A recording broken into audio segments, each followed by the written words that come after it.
მოგესალმებით, თქვენ უყურებთ GeoTeam-ის YouTube-ს და უყურებთ მორიგებთ ქართული ფეხბურთის შესახებ და ეს იქნება ვიდეო, რომელიც არის საკმაოდ ძალიან სპონტანურ სიტუაციაში ჩაწერილი, რომელიც არ ყოფილა ესე ჩვენ არხზე, ერთი ტელეფონით ვიღებ, ჩემ წინ ტელეფონია.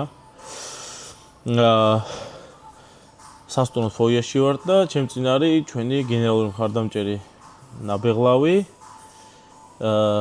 და დღეს ამ ვიდეოში ვისაუბრებ საქართველოს ნაკრების წლის შეჯამებაზე, მატჩი დასრულა ბულგარეთთან, წელი 2025 წელი დავასრულეთ წაგებით სამწუხაროდ საშინელი კატასტროფული მატჩით. ძალიან ბევრი თემა დაგროვდა სასაუბრო და გუშინ კომენტარებში და პოსტადაც დავწერე რა თემებზე გინდათ ვისაუბროთ თქო. თემები ჩამოვწერე და ერთ-ერთი რაც ლეპტოპში რასაც უყურებ არის თემები, დანარჩენი აი გულწრფელი ვიქნები ძალიან როგორც ყოველთვის და არასდროს არ ყოფილა ჩემი ძლიერი მხარე ორატორობა, რაც ლაპარაკი, შესაბამისად დაალაგებულ ტექსტებშიც კი მიჭირდა ხანდახან საკუთარი თავის საუკეთესო წარმოჩენა. ასე რომ ეხლა უბრალოდ თემებს უყურებ. თემებს უნდა მიყვარს, შემდეგ რაც თავში მომფიქრდება უნდა ვილაპარაკო, რაც გულით მას სათქმელი თავში, რაც გულიდან მომივაიცნო ვილაპარაკო. მანასთან დაიწყეთ ამ ვიდეოს უყურებას, გთხოვთ გამოიწეროთ ჩვენი არხი, subscribe ღილაკს დააჭიროთ. რაც ქვემოთ არის. მოიწონთ ეს ვიდეო და როგორც შეგადაში, რა თქმა უნდა, თქვენ კომენტარებს ველოდები, აქ უნდა რომ ძალიან ბევრი თქვენი კომენტარი იყოს და იყოს განხილვა ამ ვიდეოს ქვეშ. ვიდეო როცა დაიდება ტაიმკოდები იქნება, რა თემებზე ვისაუბრებ, რა ვიდეოებში და მეგონი გაგიმარტივდებათ, ეგრე კიდე რაღაცების მოსმენა, ასე რომ ხო რა მინდა რომ გულისყურით მომისმინოთ, იმიტომ რომ ჩემი სათქმელი მინდა ვთქვა, რაც ამ პერიოდის განმავლობაში დამიგროვდა, ვინც გულით მომისმენს გაიგებს, ვინც უბრალოდ იმიტომ ჩართავს, რომ იქნებ რამესაც შემოთქვაო, იმასაც უნდა მაინც ისე გაიგებს. ლეთ დავიწყოთ 2025 წელი საქართველოს ნაკრებისთვის იყო საშინელი. მარტში სომხებს მოუგეთ და B დივიზიონში ადგილი შევინარჩუნეთ და მას შემდეგ იყო ახალი იმედები ციკლის სოფლიო ჩემპიონატის, რომელიც სრულად ჩავარდა საშინელი თამაშით. რა თქმა უნდა, არ გაგვიმართლა მეტოქეებში, თუმცა მოედანზე კიდევ უფრო ცუდი სანახავი იყო ის ფეხბურთი, რასაც საქართველოს ნაკრები თამაშობდა 2004 წელთან შედარებით. რაც დაიწყო ეს ჩვენი რეგრესი 2024 წლის ოქტომბრიდან პოლონეთთან გასვლით თამაშენ, ესე ვიტყვი. და აქტუალური თემა არის ვილი სანიოლის ამბავი, რამდენად ამოწურა თუ არ ამოწურა მან საქართველოს ნაკრებში საკუთარი თავი და უნდა წავიდეს თუ არა საქართველოს ნაკრებიდან. და ჩემი აზრით მან ამოწურა საქართველოს ნაკრებში თავი.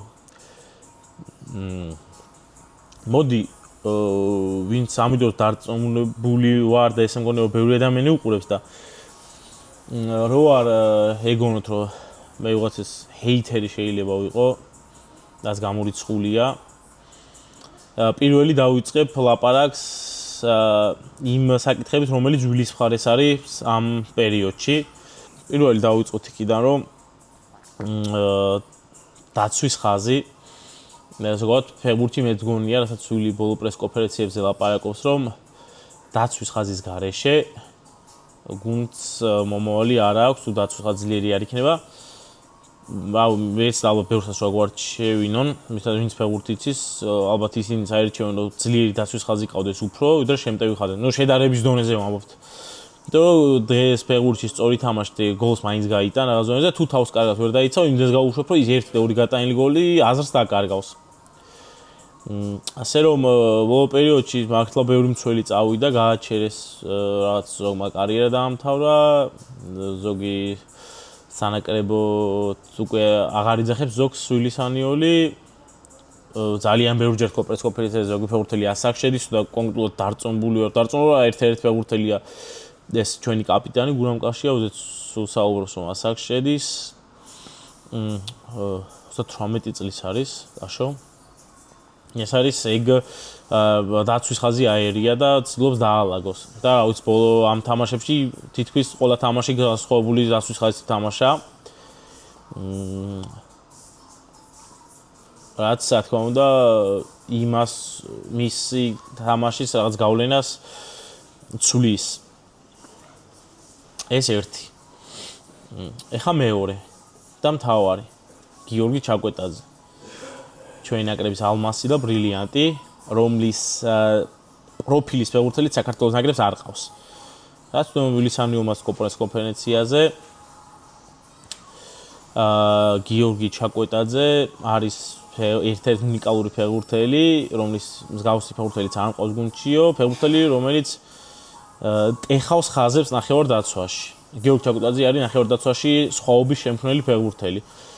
გიორგი ბურთშუა იღებს თავის სისწრაფით ისე სწრაფად გარბის შუაში, რომ აი კონჩეტეოზე რაც ჩვენი ძლიერი მხარე იყო, თუნდაც ევროპის ჩემპიონატზე, კონჩეტეოს ხაზს გაჭრის და უკვე მერე გაშლილია ნახევარ-დაცვის სამ კაცს გაივლის, ან თუ ვიღაცა მაისურით ზემოქაჩავს და გააჩერებს ყუთელბარათს აიღებს და ეგეც მერე ჩვენთვის კაი ამბავია გაყუთლებული ფეხბურთელები. გიორგი ჩაკვეტაძე სამწუხაროდ აპრილის შემდეგ ტრამვის გამო მინდორზე არ გამოჩენილა და რა ვიცი, მადლობა ღმერთს ახლოს არის დაბრუნებასთან და ჩაკვეს ჯანმრთელობას უსურვებთ. ეს არის ფეხბურთელი, რომლის თამაშის ყურებაც სიამოვნებას გვანიჭებს. ჩაკვე რო დაბრუნდება, ზოგადად ჩაკვე, ქოჩო რა კიტეს ნახევარ-დაცვა არის საუკეთესო ჩვენი ნაკრებისთვის. იმიტომ ერთმანეთს იდეალურად თავსებენ, სამი ბურთი მაგრაცის, სამი შემტევი პოტენციალის არის, ეს შემტევი ტექნიკა საკმაოდ მაღალი აქვს და ეს ჩვენ თამაშებს სულის, თუმცა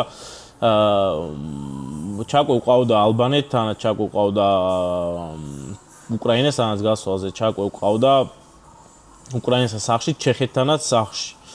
მაგ პრობლემებზეც ვილაპარაკებ, თუმცა ის რომ ჩაკვე ჩვენი ნაკრებისთვის აი სასიცოცხლო მნიშვნელობის ფეხბურთელია, ამაზე არ ვიდავებთ ბევრს. მარტივად შევთანხმდებით ესე რომ ვთქვათ. და მესამე რაც ვილის ამ სიტუაციაში ამართლებს არის ფეხბურთელების სათამაშო ფორმა საკლუბო დონეზე ბოლო პერიოდში. ბევრ ფეხბურთელს არ აქვს საუკეთესო პერიოდი საკუთარ კლუბში. ბევრმა კლუბი გამოიცვალა და ადაპტაციის პერიოდს გადის, უთამაშებელია საკმაოდ ბევრი ფეხბურთელი. ტრამვებს დამატებული ამ ფეხბურთელების სათამაშო ფორმა.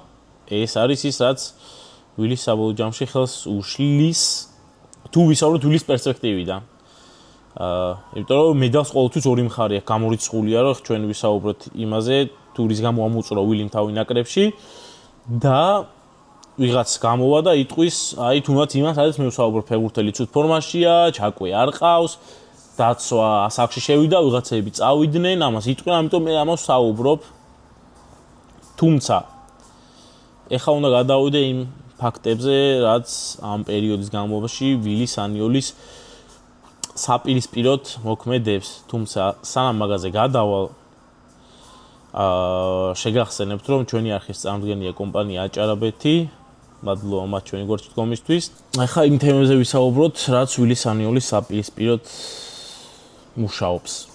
და ეს საკმაოდ ცუდია. დავიწყებ იმით, რომ ჯერ კიდევ 2021 წელს მქონდა ვიდეო, სადაც ვახთ, რომ ვილის ანიოლი შეიძლება იყოს კარგი მენეჯერი, თუმცა არა კარგი ტაქტიკოსი. ეხლა ამ ვიდეოს ამოვანათებს, სადაც მაგას ვსაუბრობ. უნდა გადავიდე კონკრეტულ ბრალეულობებზე და დავიწყოთ მოდი ვილის ანიოლით. სექტემბრის ამ თამაშებმა გააჩინა ისეთი შთაბეჭდილება სამწუხაროდ, რომ საქართველოს ნაკრები თამაშობდა მწვრთნელის გარეშე, არანაირი კონკრეტული და გააზრებული სათამაშო ტაქტიკა, არანაირი კონკრეტული და გააზრებული სათამაშო გეგმა, რომელიც დაგვანახებდა, რომ თამაშის წინ თეორიაზე საქართველოს ნაკრების მწვრთნელი ფეხბურთელებს ესაუბრა. ხო, აი მოისმენთ ოჯი კიდე 2021 წელს ვლაპარაკობდი მაგ თემებზე. და რაში გამოიხატება ახლა ეს?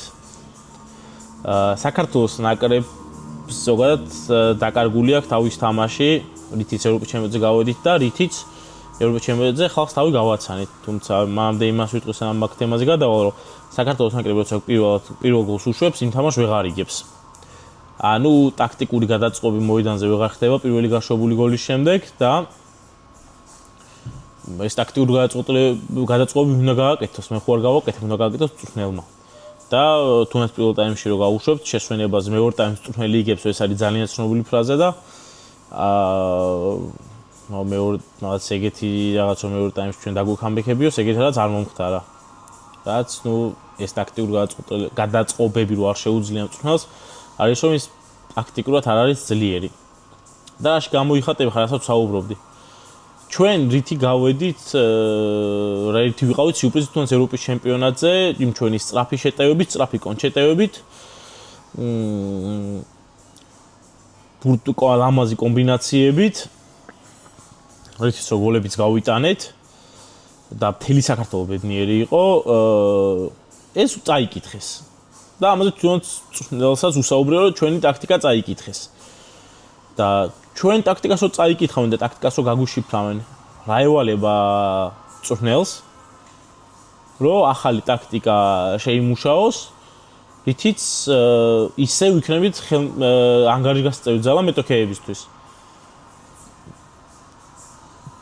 ნებისმიერ მეტოქესთან ისეთი შეგრძნება აქვს, ნებისმიერ მეტოქი დაცვაში, ყრუდაცვაში რო ჩაგვიჯდეს და ბურთი ჩვენ რომ მოგცეს, რაც უნდა ბულგარეთთანაც ვნახეთ, ვილისანიოვას კოპრეს კონფერენციაზე ბურთი გვეჭირა მთელი თამაშიო, აი ბურთი რო გვეჭირა, ანუ რამე მომენტები შევქმნით, ორჯერ დავარტყით კარში, ერთი გულითას აუღო მეკარე და ერთი გოლი გავიტანეთ. ბურთის ფლობა რას მოგცემს თუ ჩვენ მომენტები არ გვექნება. მოედანზე ყო კიტეც, კვარაც, ზუკაც, კრეატიული ფეხბურთელების ნაკლებობა არ ქონდა, ქოჩორაც. მომენტებს ვერ ვქნიდით. ანუ რაღაც ტაქტიკური მონახაზი არ მუშაობდა. მწვრთნელმა უნდა შეცვალოს ისე რომ რაღაცა მიმუშაოს, ხო რა ვიცი. ყავს ინდივიდუალურად იმდენი ძლიერი ფეხბურთელი რომ არ ითქვას რომ მომენტების შექმნა უნდა გვიჭირეს. სხვა შორის 1-2 წლის წინ ვფიქრობდი და მანამდეც მეც ევროპის ჩემპიონატის წინ რომ ისეთი შეტევის ხაზი ვყავს თქო. აწი მგონი ყველა მეტოქეს ერთ გოლს მინიმუმ გავუტანთ თქო რა. ხო და ერთ გოლს გავუტანთ კი არა ბოლო თამაშებში საერთოდ კარშიც ვერ ურტყავდით. ესეც რა თქმა უნდა ტაქტიკის უმუშევრობაზე მიუთითებს. შემდეგი თემა არის გუშინდელი თამაშის შემდეგ ვილისანიოვმა თქვა რომ ფეხბურთელებმა შიმშილის გრძნობა დაკარგეს ევროპის ჩემპიონატის შემდეგო და ამას იძახის 1 წელია. ნუ 10 თვეა 9 თვეა შიმშილის გრძნობა დაკარგეს ფეხბურთელებმა თუ ამას არ დაიბრუნებენ ციდან არ დაეშვებიან ქვემოთ არაფერი არ გამოვა. თუმცა არც ერთხელ მწვრთნელს არ უთქვამს იმის შესახებ რომ ისიც ამ ყველაფერს შეიძლება დამნაშავე იყოს რომ ისიც ევროპის ჩემპიონატის შემდეგ კომფორტის ზონაში მოექცა. ერთი სიტყვაც არ გაგვია ამის შესახებ და როცა ადამიანი რაღაცას აშავე და ბრალეულობას შენ თავშიც არ ეძებ, ნუ შეიძლება ეძებს მაგრამ არ ამბობს. შეიძლება თქვას რომ კი მეც ვეძებ, რატო გონია რომ მე არ ვეძებ ჩემ თავში ბრალეულობას?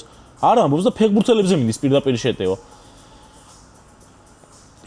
ვინ უნდა დაუბრუნოს ფეხბურთელს, ვინ უნდა მის мотиваცია? ვინ არის мотиваტორი გასახდელში? მწვრთნელი ხო არის мотиваტორი გასახდელში? ფაქტია რომ ფეხბურთელებს мотиваციას იმ დოზით ვეღარ აწევს, სადოშითაც მანამდე აძლევდა და ახერხებდა ამას. ალბათ საჭირო სიტყვას პოულობდა. თვითონ თავარი მწვრთნელი არ არის კომფორტის ზონაში, არ დაკარგა ის, არ ვიცი, ისეთი მშიერია. და ამას რო იძახის 10 თვეა.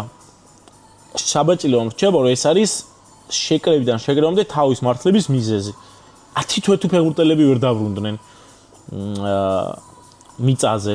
ანუ შემდეგ ორ თვეში დაბრუნდებიან? ჩვენ თუ ხომ არჩი ხპიროთად შეიძლება თამაშები ვერ მოვიგოთ, ისევ შეიძლება მოვისმინოთ რომ ესე არაფერი არ გამოვა, ფეხბურთელები კვლავ ვერ გრძნობენ შიმშილის გრძნობას შედეგის მიმართ და ისევ мотиваციოდ არიან. შეგვიძლია ეს მიზეზი და ეს ფრაზა მგონია შეკრებიდან შეკრებამდე თავის გამართლების საშუალება. და მე რა თქმა უნდა ველოდებით თქვენს კომენტარებს, ყველა ამ საკითხს თუნდაც პუნქტებად ჩამოწერეთ, რაში შეიძლება მეთანხმებოდეთ, რაში შეიძლება არ მეთანხმებოდეთ. მინდა რომ ბევრი კომენტარი იყოს.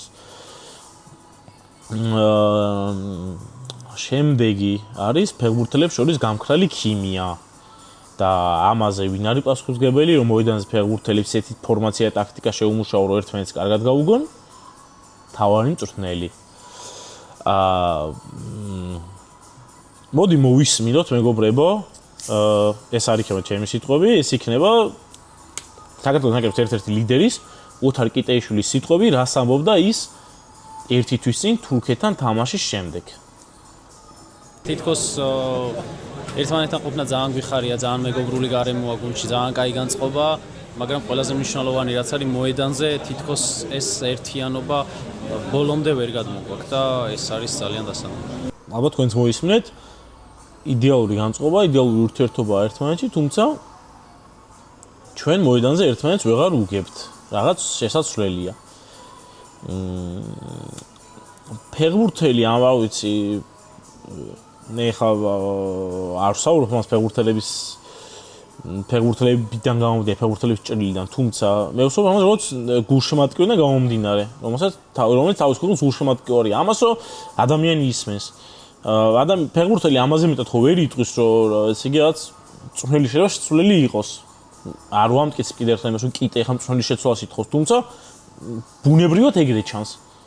რომ მოედანზე ერთმანეთს ვეღარ უგებიან, ესე რაღაც წვრილის პრობლემაც არის ამაში. აბა მოედანზე ხა ჩემი როლი რა არის, მე ხო როლს ვერ შევიტანო, მათ ერთმანეთს კარგად გაუგონ.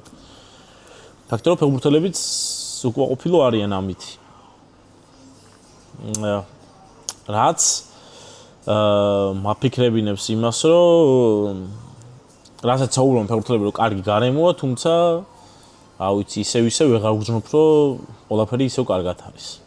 შემდეგი თემა იქნება როტაცია და ახალი ფეხბურთელები. ბოლო სამი პრესკონფერენცია საქართველოს ნაკრების თავმჯდომარესგან გვესმის, რომ ნაკრებში არის ცვლილებები, ახალი სახეები ტესტებიან, რაც ყოველთვის მტკივნეული პროცესია და მოითხოვს ჩვენგან, ხალხისგან მოთმინებას. ოკეი, მოითხოვს მოთმინებას და ეს არის დატესტვის პროცესი. რა მოხდა ბულგარეთის წინააღმდეგ? ბოლო ტურის მატჩი, ჯგუფის ბოლო ტურის მატჩი, სადაც ყველაფერი გადაწყვეტილი იყო და არანაირი სატურნირო დატვირთვა არ ჰქონდა ამ თამაშს. ჩვენ სასტარტო შემადგენლობაში ვნახეთ ის 11 ფეხბურთელი, ვისაც თავმჯდომარე ძალიან კარგად იცნობდა. 11 ფეხბურთელი ყავდა ევროპის ჩემპიონატზე წაყვანილი. ანუ ახალი არავინ გამოუცდია. შემოიყვანა აბუაშვილი და შემოიყვანა გულიაშვილი, თუმცა ისინი ცვლილებებიდან. ამაზე კარგი დრო წვრილისთვის რაღაცის ახალი ფეხბურთელების დასატესტად და მათი ძალების გასაგებად ამაზე კარგი დრო არ ექნებოდა. და ეს ყველაფერი იმიტომ გააკეთა, რომ სამი თამაში წააგო და ვერ გარისკარა და უილიამ სანელს ვიცოდით წონას, რომელიც ყოველთვის რისკიანი იყო და რისკავდა, არ ერიდებოდა ახალი ფეხბურთელის პირდაპირ სასტარტო შემადგენლობაში დაყენებას, რაც მახსოვს გააკეთა, როცა პირველად დანიშნეს, ეგრევე სასტარტო შემადგენლობაში დააყენა გრიგოლ ჩაბრაძე და გურამ გიორბელიძე, მაშინ რაც იყო სიურპრიზი, რომ გარისკა. შვედეთში პირდაპირ სადებიუტო თამაში.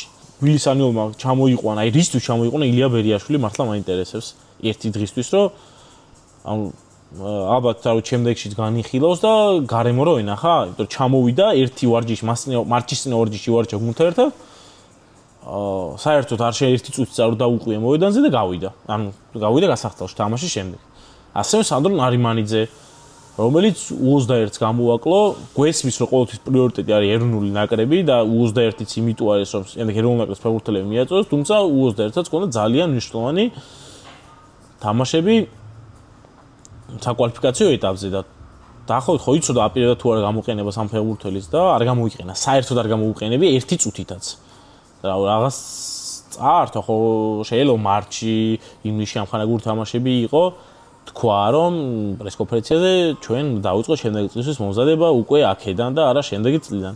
თუმცა მე მგონია რომ იმის ფონზე რომ U21-ს დაანკლისი ჰქონდა, თუ არ აპირებდა გამოყენებას სანდრო ნარიმანიძის, არ უნდა წაერთო ეროვნული ნაკრებისთვის. როგორც ილია ბერიაშვილი, რა ვიცი. ჩამოვიდა, ორი დღე გაატარა სოფიაში და დაბრუნდა უკან კლუბში. თუმცა ნუ ფეხბურთელი შეიძლება ფიქრობდეს რომ ძალიან ბედნიერი იყო. ხა მე ხო ეს პირადი შეგრძნება არ ვიცი. შეიძლება იმისთვის ის ორი დღე გატარებული შეკრებაზე იყო ძალიან ბედნიერი და ოცნების ასრულება ერთ-ერთი. და გავაგრძელოთ შემდეგი თემა არის განაწყენებული ფეხბურთელები და არეული გასახდელი. არეულ გასახდელში ავს გულისხმობ. შტაბაჭრიდან რჩება რომ ვილისანიოლის ყვირილს თუ მითითებს თუ სიტყვებს ისეთივე გავლენა აღარ აქვს ფეხბურთელებზე, როგორც ეს იყო უწინ. და მე ბოლოს შეკითხვა პრესკონფერენციაზე ამის შესახებ დაუსვი და თქვა რომ ჩემი საუბარი ფეხბურთელებთან არის კვლავ ძალიან ბუნებრივი და ყოფილი ვარ ამით, როგორც ეს იყო უწინ. ეს უარყო. თუმცა ეს არის ჩემი პირადი შეგრძნება, რომელიც შეიძლება თქვენ გულშემატკივარს გქონდეთ ან არ გქონდეთ. მე ხა როგორც შედარებით უფრო მეტად ჩახედული ამ სანაკრებო სიტუაციაში, ამას ვგრძნობ. ეს არის ჩემი პირადი შეგრძნება, ეს არის რაღაც ზონაზე სუბიექტური ვიდეო, რაღაც ზონაზე რა ჩემას ვაფიქსირებ. ვიღაცისთვის მე შეიძლება იყოს სწორი აზრი, ვიღაც შეიძლება არ დამეთანხმოს. როგორც ვახსენე, მონეტას ყოველთვის ორი მხარე აქვს. ჩვენის ის ავტორიტეტი თქოს დაკარგულია. რაც საბოლოოდ იმის თვლდება, რომ ჩვენი მიდის ხოლმე, იმიტომ რომ როცა უკვე ვეღარ აბრუნებს იმ სიტუაციას გასახდელში, რაც აქამდე ქონდა, ჩვენი ყოველთვის ტოვებს პოსტს. ფეხბურთელები ყოველთვის რჩებიან, ეს ხო ეროვნული ნაკრებია, კლუბი არ არის, რომ ვიღაც წავიდეს. ეს არის ეროვნული ნაკრები. ჩვენი ესე დროს ეწირება სიტუაციას, იმიტომ რომ ის კარგავს მის გავლენას გასახდელში. და ასევე განაწყენებული ფეხბურთელები. ზოგადად რაც მე პერიოდი მახსოვს, ვილის ანიოლი ყოველთვის პირდაპირ ლაპარაკობს. და აი რო ვთქვი, რომ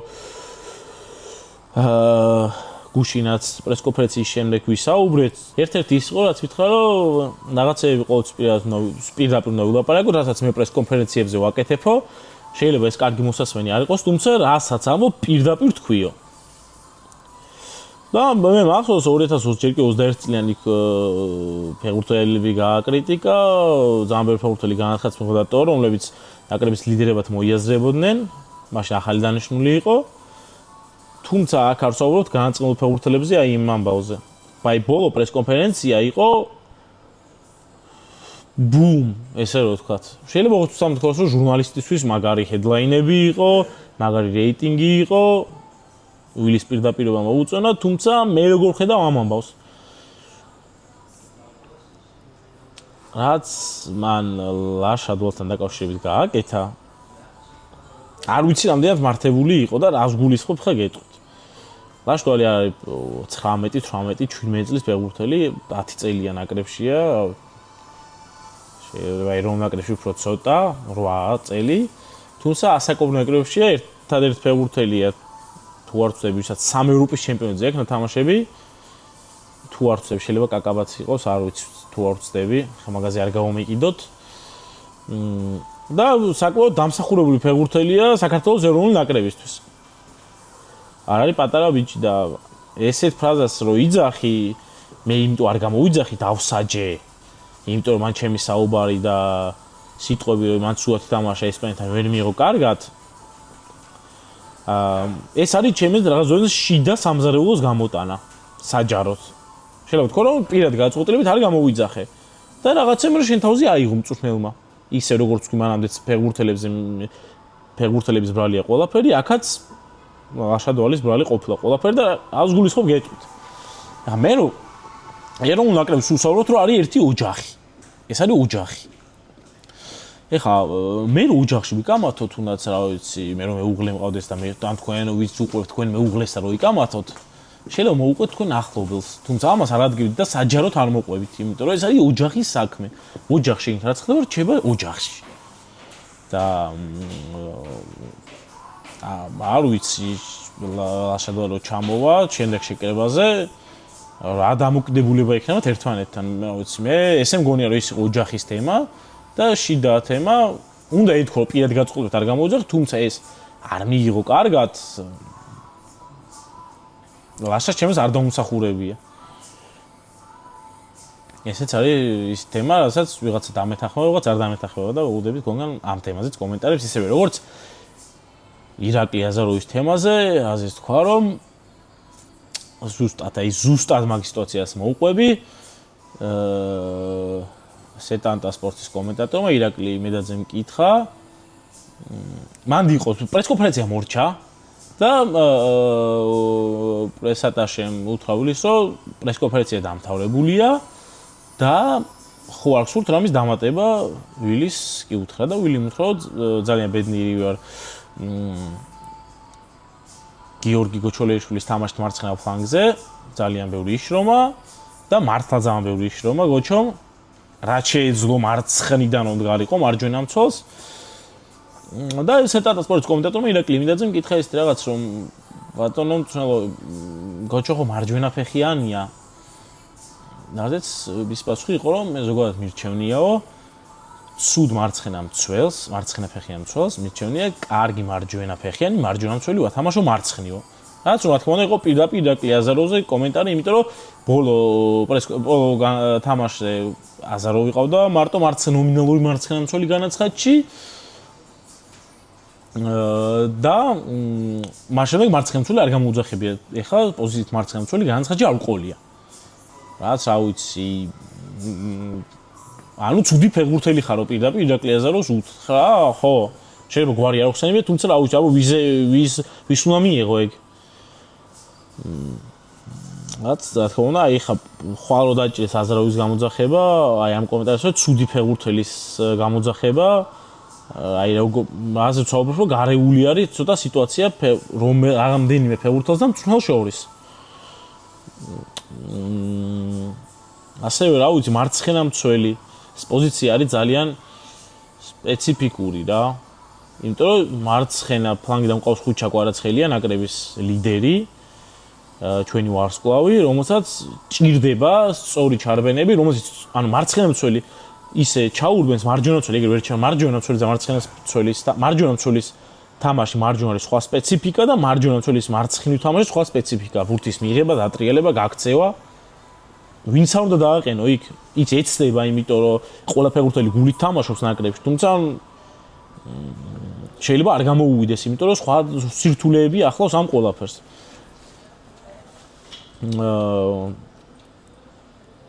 ასევე მარცხენამცველს არ იძახებს და მე მითხრა რომ ამ თემაზე კлау ძიებაში ვარ, როგორ უნდა ვითამაშოთ მარცხენამცველად, ყავს აზაროვი, არის გიორბელიძე, რომელიც ივნისში წავდა გამოძახებული, გიორგ გიორბელიძე, რომელიც თურქეთში სულ თამაშობს სტაბილურად, სათამაშო პრაქტიკაც არ აკლია, როგორც ირაკლი აზაროვზე თქვა ეს. აქვს როგორც ერთს ასევე მეორეს ნათამაშები. ხუჩა კვარაცხელიასთან თუმცა არც არ იძახებს და ანუ ფაქტია თუ რომ მარცხენამცველი არ ყავს მას საქართველოში. ვინ შეიძლება გამოიძახოს და იქ ათამაშებს ან ცენტრალურ მცველს, ან მარჯვენა ვინგერს, ან მარჯვენა მცველს.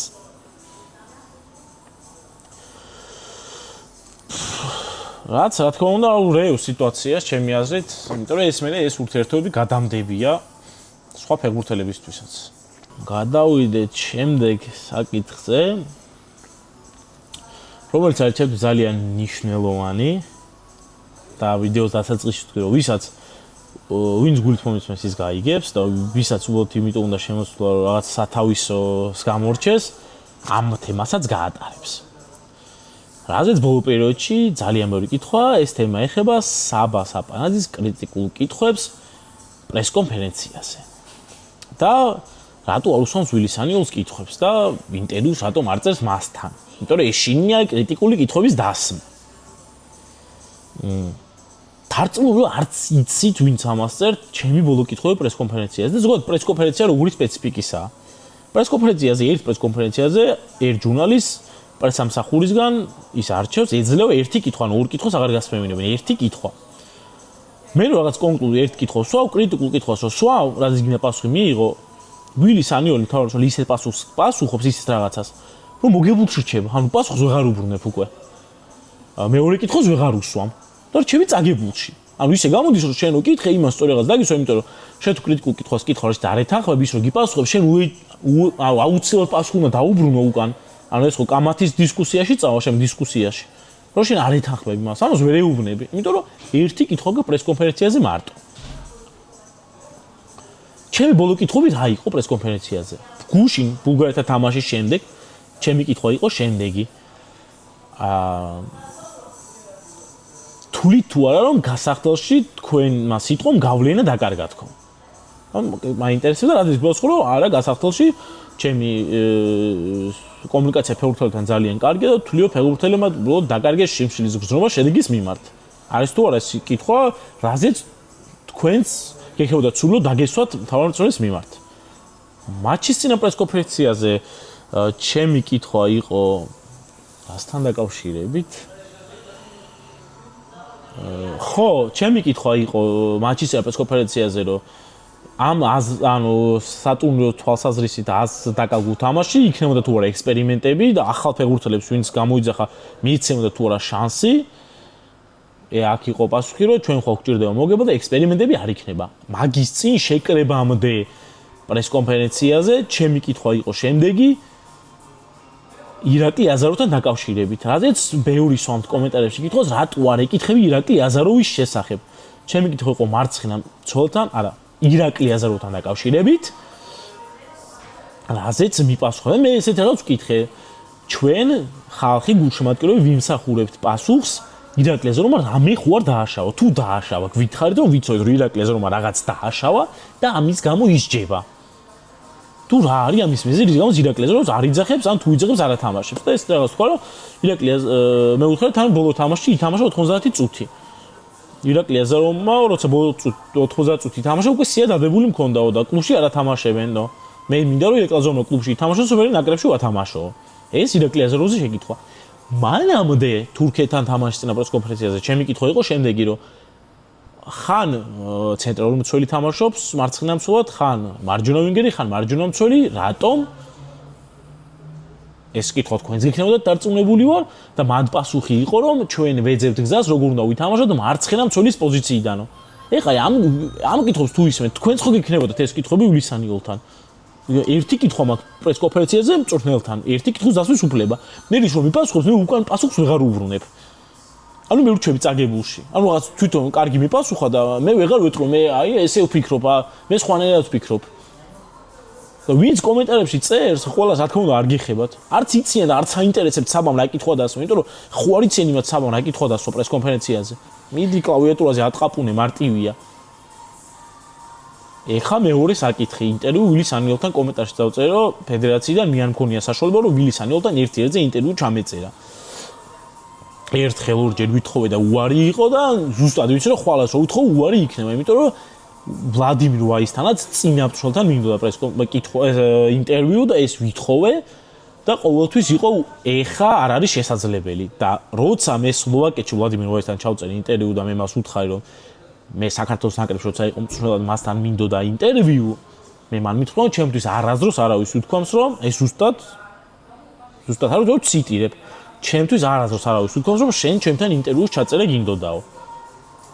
რა უქნა, აი რა გავაკეთო მითხარით. თუმცა ამას ისე ვლაპარაკობ, ხვალ ვიღაც ადგება დაწერ შენ ვილის ანიოლს კითხვას არ უსვავ, იმიტომ რომ ჩარტერში ვერ ჩაჯდები მერე. ანუ შენ ვინც ეს კომენტარი დაწერე, არ მახსოვს ვინ იყო. შენ თუ გონია რომ ვილის ანიოლი მსოვს მე ჩარტერში, ან ჩარტერში ბოლო 2 წელში ერთხელ ვიჯექი ჩარტერში. ევროპის ჩემპიონატის შემდეგ პოლონეთში რო უკრაინას ვეთამაშეთ, უკრაინას გაზრო ბრუნდებოდით, მანდ ვიყავი ჩარტერში. ეხა ჩემით ჩამოვედი. იმის წინათ ჩემით ჩავოდი, სადაც ჩასასვლელი იყო, ჩემი ხარჯებით. თუ გინდა ჩეკებს ჩაგიდებთ, ვისაც გაინტერესებთ მომწერეთ. და ხვალად ჩემით ჩავალ ბიჭებთან და ჩემ ნაკრებთან და ჩემ საქართველოს ნაკრებთან, სადაც საჭირო იქნება, იმიტომ რომ სუმად გვერდით ვიქნები მე. მაგრამ ეს არის საკითხი, ვისაც არ უნდა რომ გაიგოს. რა უქნა სიამოვნებით ხვალვე დავჯებოდი ვილის ანიოლთან ერთ-ერთზე ინტერვიუზე ძალიან ბევრ საკითხზე ვისაუბრებდი და სხვათა შორის ძალიან სასიამოვნოდ საუბრობს ერთ-ერთზე, როგორც ვთქვი, გულახდილად, სასიამოვნოდ სასაუბრო ადამიანია ძალიან ვილის ანიოლი. ამ თემაზეც იმედია, ვისაც სურდა, მიიღო პასუხი და ვიღაცები რომ აი ამ მოგონილ სისულელეს დაწერენ, ვინ ჩვენი გამომწერი ხართ, ეტყვით რომ საბამ აი ისაუბრა, თურმე რა არის სიმართლე. იმიტომ რომ ისინი ვიღაცები არ უყურებენ ამ ვიდეოს, იმიტომ უნდათ რომ ისწერონ კომენტარებში.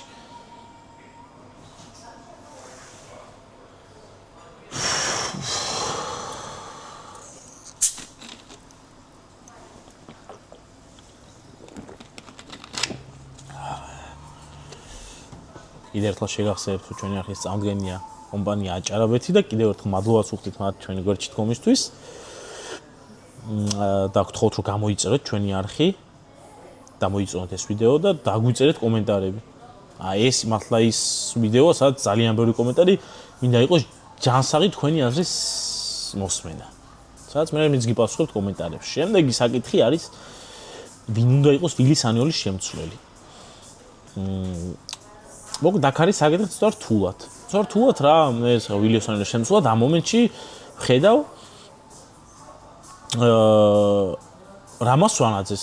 როგორც აი დელაფუენტეს სიტუაცია იყო 21-იან აწიეს ეროვნულ ნაკრებში, ეს რაღაც ყველა მწველის ოცნება ეგაა რომ U17, U19, 21 ეროვნული ნაკრები არის მწვერვალი, როგორც ფეხბურთელების შემთხვევაში. მე ვილის ანიოლის სიტუაციად ამ წამს ხედავ რამას ვანაძეს და ამას აქ რამდენიმე მიზეზი და გეტყვით რატო.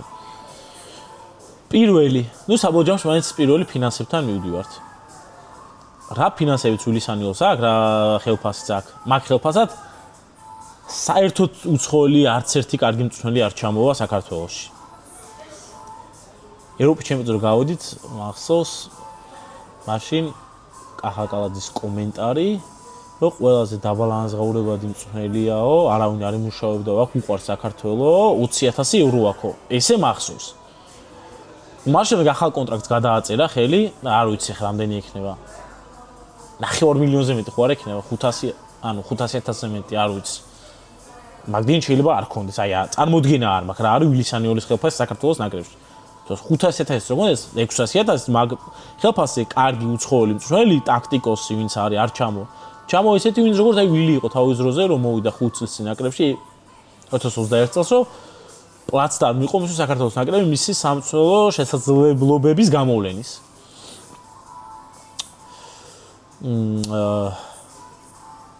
თუმცა საუბრობთ სპალეტი პირობითად ვამბობ სპალეტის კონდა იტალიის ნაკრებში ხელფასი 3 მილიონი.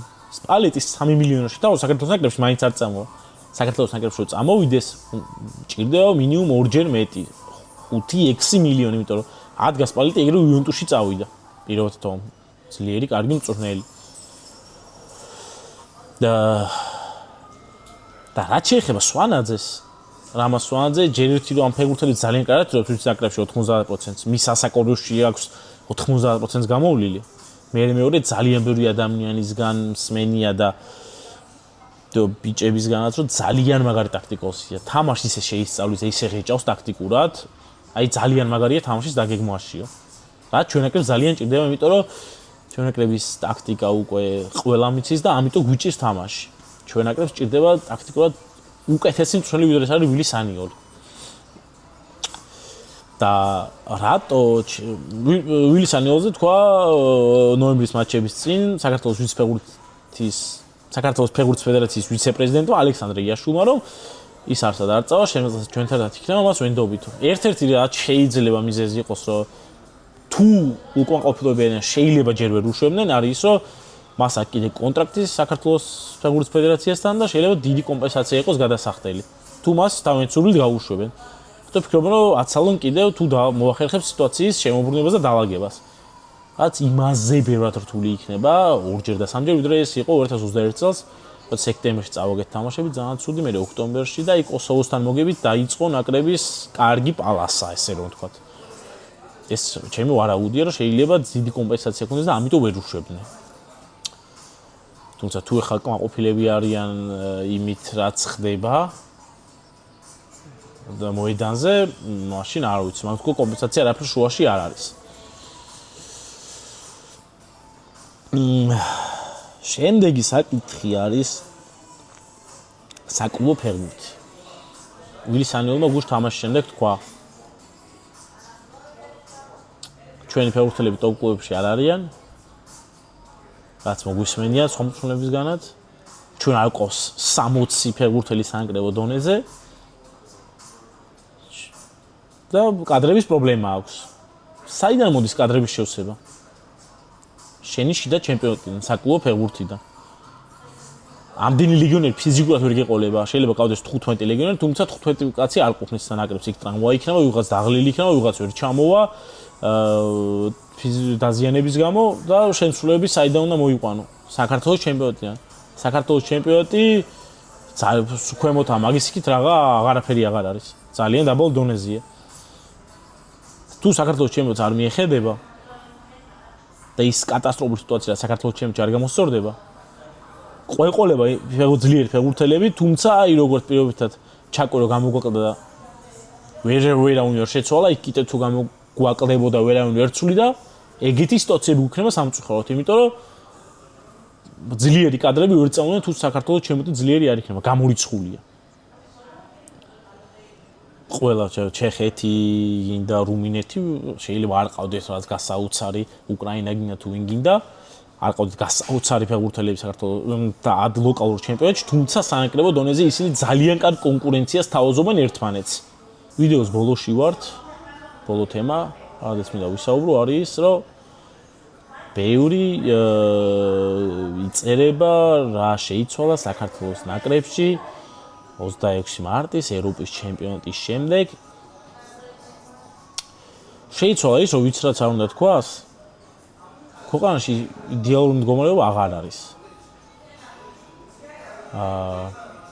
არის ქვეყანა დაყოფილი A პოზიციად და B პოზიციად.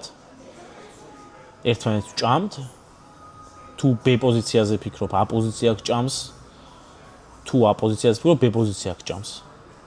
საბოლოო ჯამში აი მაგ აზრთა სხვადასხვაობებმა როგორც გულშემატკივარში განხეთქვა მოახდინა, ისევე ზოგადად გარემოზე, საფეხბურთო გარემოზე. ფეხბურთელების ურთიერთობა არ შეცვლა და მათ ისე უხარიათ მეც ნახვა, თუმცა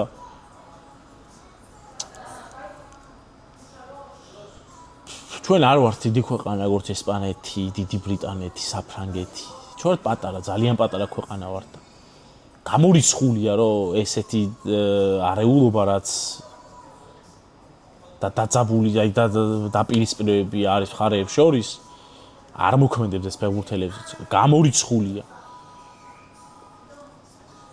იმიტომ რომ ბევრ ცუდ რაღაცას ვაწყდებით ძალიან და მაგალითად რო ავიღოთ, აი 26 მარტი, როცა ჩვენი საფეხბურთო ისტორია დაიწერა და ქვეყანა ხელახლა დაიბადა საბერძნეთთან თამაშის წინ.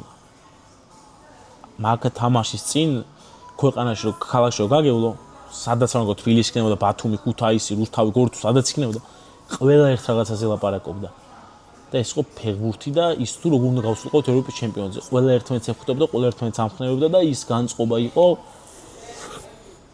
რითიც გავედით ჩვენ ევროპის ჩემპიონატზე. რითიც იმ ევროპის ჩემპიონატის წინაც გავერთიანდით და მე 27 ივნისს გაიგუძა მთელმა საქართველოს ბედნიერო ქუჩებში ვიყავით, როგორ დახვდნენ ბიჭებს.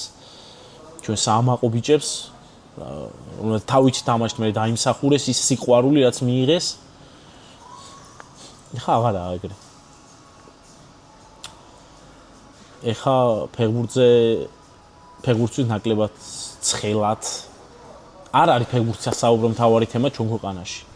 არის არეულობა, რომელიც ქვეყანაში ხდება, ვიღაცები ამბობენ, რომ ქვეყანაში შვიდობა არის ამ ხრივ.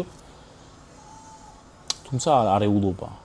და ღმერთს ხო რომ ეს ყველაფერი დაალაგდეს, იმიტომ რომ ეს ყველაფერი ფეხბურთზე კი არა, ყველაფერზე გავლენას ახდენს. განწყობებზე, ხასიათებზე. ოჯახის წევრები ერთმანეთს კარგავენ. განსხვავებული აზრის გამო. სუფრაზე დაждომა აღარ უნდა დაძმას კარგავს. ბიძაშვილები, დეიდაშვილები. აღარ უსმენთ უკვე ერთმანეთს.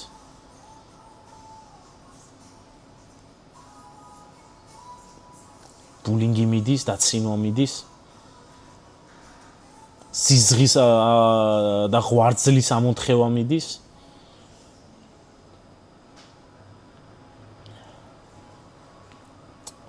აი ეს სიტუაცია რა ყოფილიყო 2022 წლის მარტისთვის. ვერა.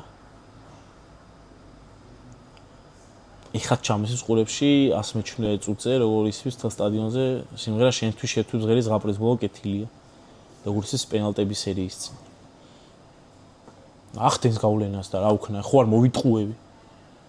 საფრავს ეს ყველაფერი ადამიანს. მე აუცი, ვისაც კიდია, ბრაო, მაგრამ მე არ მკიდია, ვერ მკიდია, იმიტომ რომ განვიცდი.